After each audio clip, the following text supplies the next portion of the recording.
Some time ago, Columbia issued the recording of George Bernard Shaw's Don Juan in Hell, in a reading by the First Drama Quartet. I need hardly tell you what a stir was created throughout the country when Paul Gregory, the producer, conceived the idea of having Shaw's words read from a bare stage by a quartet of famous actors. It was by far one of the most mature things that I've ever heard, and the recording had the advantage of bringing us that much closer to the actors. Well, the same producer followed that with another highly successful reading. This was John Brown's Body, which had been adapted from the original of Stephen Vincent Benet by Charles Laughton. The production was also directed by Mr. Laughton. And now Columbia has issued the entire reading on 2 LP records, with music and effects supplied by Walter Schumann. The actors, of course, are the same ones who appeared in the stage version.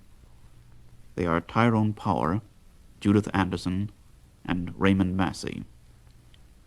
Well, now that I've given you the factual details, I think there's no more that I need do other than to present a portion of the recording and let it speak for itself, literally.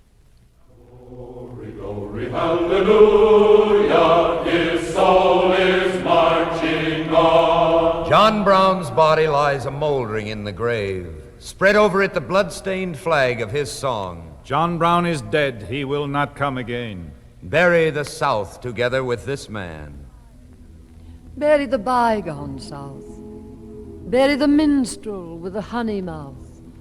Bury the broadsword virtues of the clan, the courtesy and the bitter arrogance. Bury the whip, bury the branding bars, bury the unjust thing that some tamed into mercy, being wise, but could not starve the tiger from its eyes.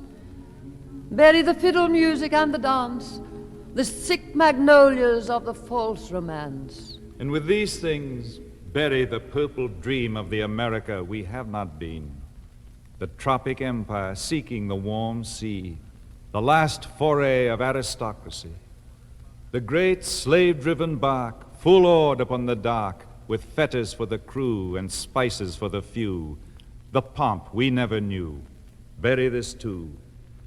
Bury this destiny unmanifest, this system broken underneath the test, beside John Brown.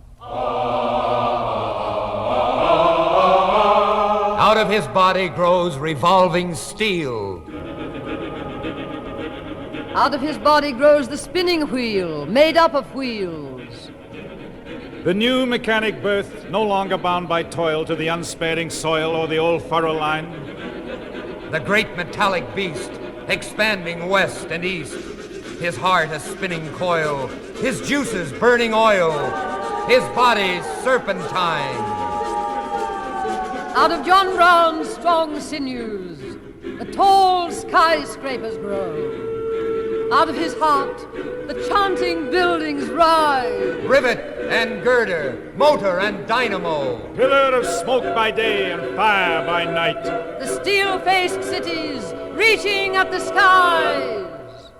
The genie we have raised to rule the earth, obsequious to our will, but servant master still.